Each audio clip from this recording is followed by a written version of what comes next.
Hi beautiful people, welcome back to my YouTube channel Sanu Nonstop. It's me guys, sweet Sanu and you are watching Sanu Nonstop. So guys again I'm back with another amazing video और आज की जो हमारी video है ओडिशा के top 15 mega projects के बारे में आज हम देखेंगे कि वो मेगा प्रोजेक्ट्स जो हैं वो किस तरह के हैं, क्या क्या मेगा प्रोजेक्ट्स है जो ओडिशा के अंदर 15 ऐसे हैं। और चलिए गाइज वीडियो को कर लेते हैं स्टार्ट। लेकिन उससे पहले ही गाइज अगर आप लोग ने मेरे चैनल पर अगर अभी तक आप लोगों ने मेरे चैनल को सब्सक्राइब नहीं कर रखा तो पहले फटाफट से जल्दी मेरे चैनल को कर दीजिएगा सब्सक्राइब, वीडियो कर दीजिएगा लाइक करके, आपकी बहुत मेहरबानी होगी। और किन किन प्रोजेक्ट्स के बारे में आप लोग पहले से ही पता था तो कमेंट बॉक्स में जरूर बताइएगा। तो चलिए guys let's jump into the video.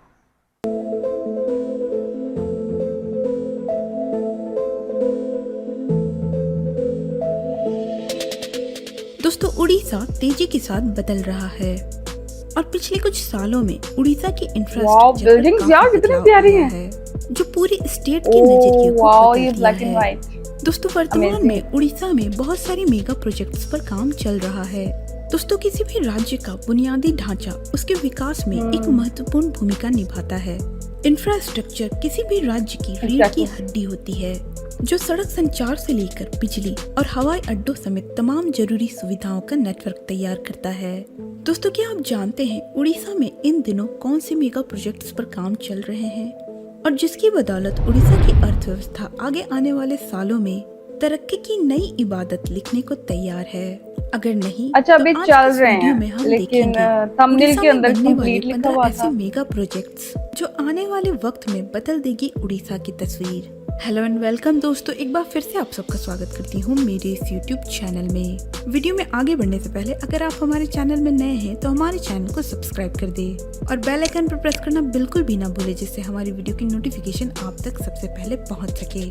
तो चलिए दोस्तों वीडियो स्टार्ट करते हैं। उड़ीसा की सबसे बड़ी प्रोजेक्ट है मेट्रो रेल परियोजना। दोस्तों अत्याधुनिक सुविधाओं से लैस मेट्रो रेल परियोजना न केवल उभरते और महत्वाकांक्षी उड़ीसा के लिए विश्व स्तरीय पर्यावरण के उड़ीसा बड़ा साफ सुथरा सा है ना, पेशकश करेगी बल्कि गंद आर्थिक नहीं है। गतिविधियों को भी बढ़ावा देगी और भुवनेश्वर कटक पुरी को कवर करते हुए शहर के विस्तार में तेजी लाएगी। उड़ीसा राज्य सरकार ने राज्य के मुख्य शहरों में मेट्रो रेल परियोजना की शुरुआत की है और यह परियोजना शहरों की जनसंख्या वृद्धि और सार्वजनिक परिवहन के लिए सुविधाएं प्रदान करने का लक्ष्य रखती है। भुवनेश्वर राज्य की राजधानी है और इसे मेट्रो रेल परियोजना के माध्यम से सशक्त और आधुनिक शहर बनाने का प्रयास चल रहा है। उड़ीसा की दूसरी बड़ी प्रोजेक्ट है 6 लेन एक्सप्रेसवे। उड़ीसा सरकार ने एक नए एक्सप्रेसवे की योजना बनाई है जो भुवनेश्वर के बीजू पटनायक इंटरनेशनल एयरपोर्ट को पुरी में प्रस्तावित श्री जगन्नाथ इंटरनेशनल एयरपोर्ट से जोड़ा जाएगा।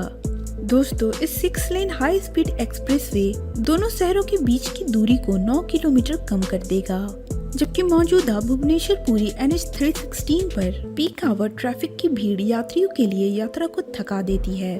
इस एक्सप्रेसवे के पूरा हो जाने के बाद यह भुवनेश्वर और पुरी के बीच 66 किलोमीटर की वर्तमान दूरी को 57 किलोमीटर, इसके साथ ही यात्रा के समय को 1 घंटे से घटाकर 30 मिनट कर देगा। लगभग 3600 करोड़ की एस्टिमेटेड बजट से इस परियोजना को पूरा करना है। उड़ीसा की अगली बड़ी प्रोजेक्ट है पुरी एयरपोर्ट। हाल ही में राज्य के पर्यटन को बढ़ावा देने के लिए उड़ीसा सरकार ने श्री जगन्नाथ धाम पुरी में एक नए हवाई अड्डे के निर्माण की योजना बनाई है। इस एयरपोर्ट के बन जाने से देश विदेश में रहने वाले श्री जगन्नाथ जी के भक्तों के लिए एक अच्छी खबर है।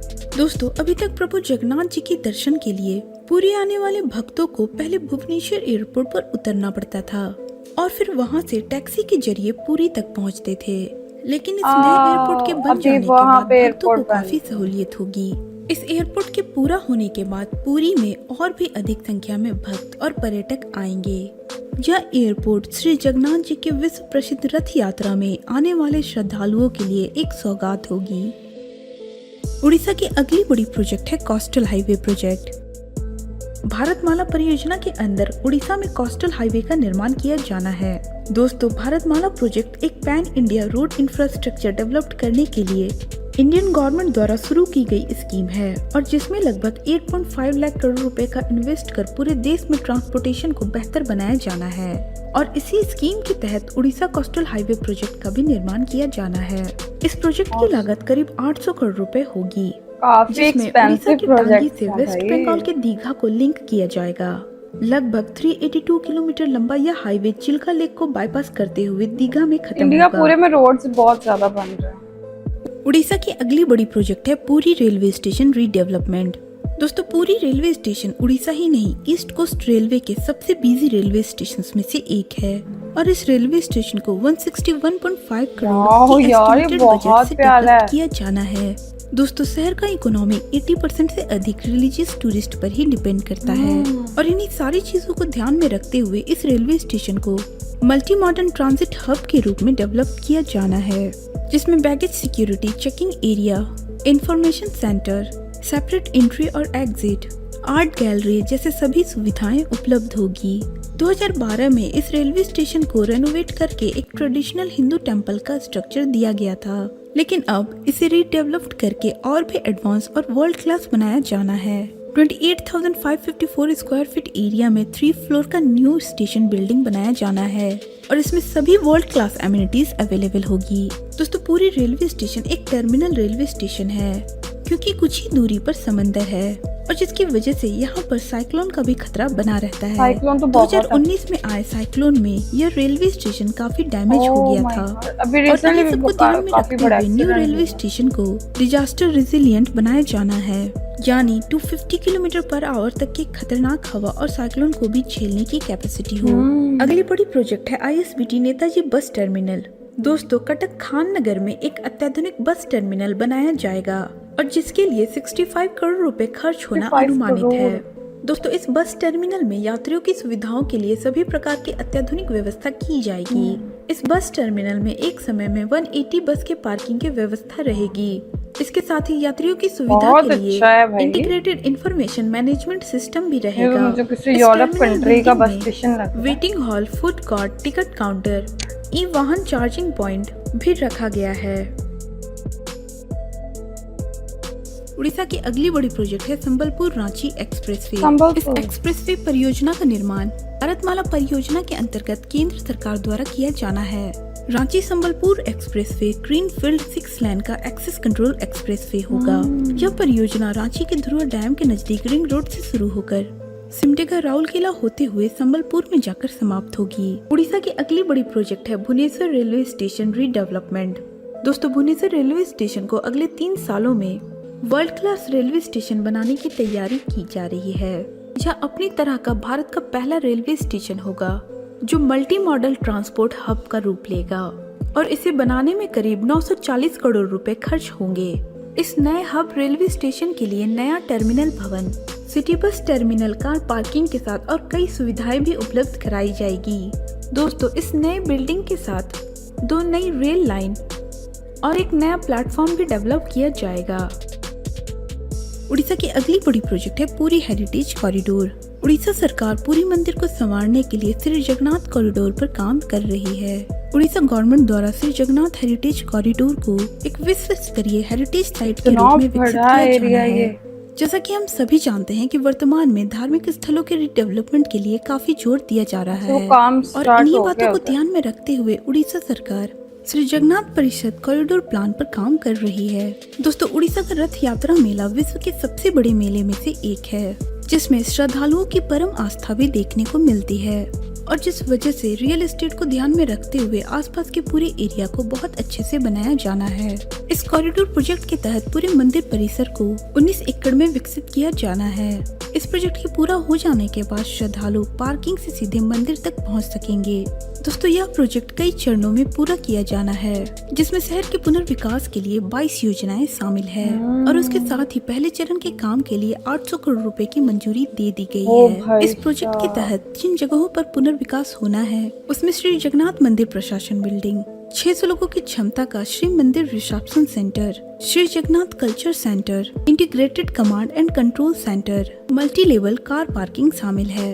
के अलावा भी कई बिल्डिंग, पूरी लेक और मार्केट को भी रिडेवलप किया जाना है।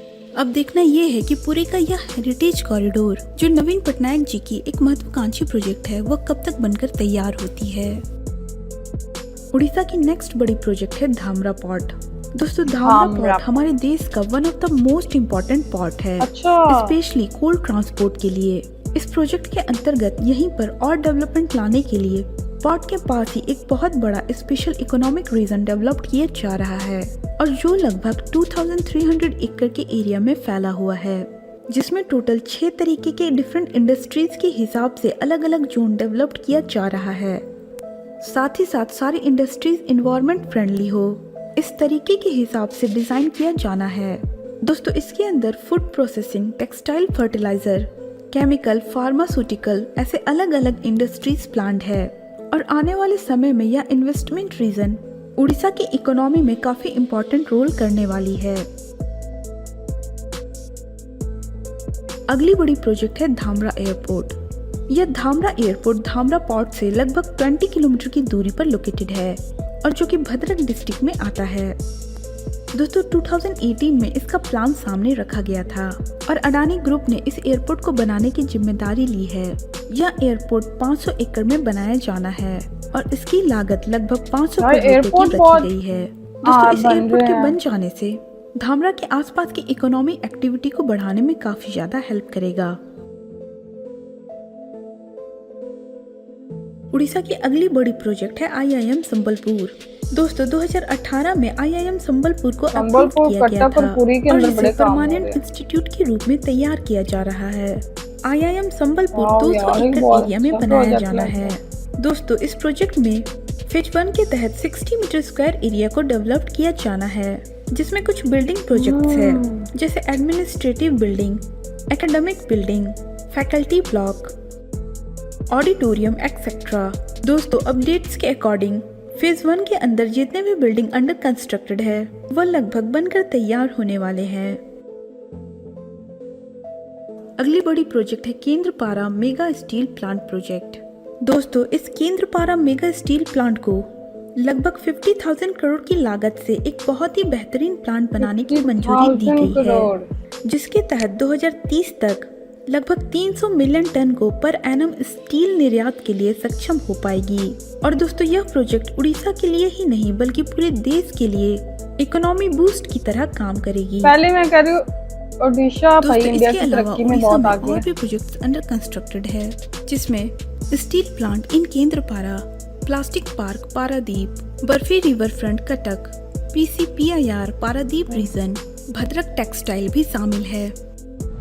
तो दोस्तों, ये थी आज की वीडियो के बहुत अच्छे बहुत एक्सपेंसिव किस्म के प्रोजेक्ट्स जो हैं वो ओडिशा के अंदर जो हैं वो ऑलमोस्ट कंप्लीट हो गए हैं और थोड़े बहुत जो है वो रह गए हैं, पूरी कटक और उसके बाद संबलपुर में और भुवनेश्वर के अंदर। भाई बहुत अच्छे प्रोजेक्ट्स के ऊपर जो है वो काम चल रहा है, कुछ कंप्लीट हो गया, कुछ रह गए हैं। और बहुत अच्छी बात है कि एयरपोर्ट, मैंने जो है वो लास्ट टाइम एक वीडियो के ऊपर रिएक्शन दिया था और उसके अंदर जो है बहुत अच्छी इन्फॉर्मेशन ये मिली थी कि इंडिया जो है वो अपने रोड्स के ऊपर, इधर ओडिशा के अंदर ट्रेन के ऊपर जो है वो रेलवे लाइन्स के ऊपर काम हो रहा है और फिर रोड्स अच्छे बन रहे हैं। तो क्योंकि जो है वो आपके जो है वो स्टेट में आके कोई बंदा क्यों अपनी इन्वेस्टमेंट करेगा, क्यों काम करेगा, क्योंकि वहां पर जो है उसको फैसिलिटी ये मिलेगी कि आने जाने की, रोड्स की, ट्रेन के थ्रू जो है या एयरलाइन के थ्रू जितने भी जो है वो प्रोजेक्ट्स किए जाएंगे, लोगों को भाई उससे फायदा होगा कि इजीली जो है वो फटाफट से एयरपोर्ट पे बैठे अपना काम किया वापस, और ट्रेन के थ्रू रोड्स अच्छे होंगे। तो बहुत ही अच्छी जो है वो डेवलपमेंट्स ओडिशा के अंदर हो रही है। और ओडिशा ना ही सिर्फ अपनी स्टेट को नवीन पटनायक जी जो है वो डेवलप किया है, बल्कि ओवरऑल अगर देखा जाए तो पूरे इंडिया के लिए जो है ये तरक्की की बात है। और कहीं भी ओडिशा भाई किसी से पीछे नहीं है, ठीक है। वो इंडिया को जो है वो बहुत ज्यादा डेवलपमेंट की तरफ जो है वो ज्यादा हाथ ओडिशा लेके जा रहा है। तो गाइस, आप लोगों का इसके बारे में क्या कहना है, let me know in the comment section. Like, subscribe, share जरूर कीजिएगा। चलेगा नेक्स्ट वीडियो के अंदर। Bye bye.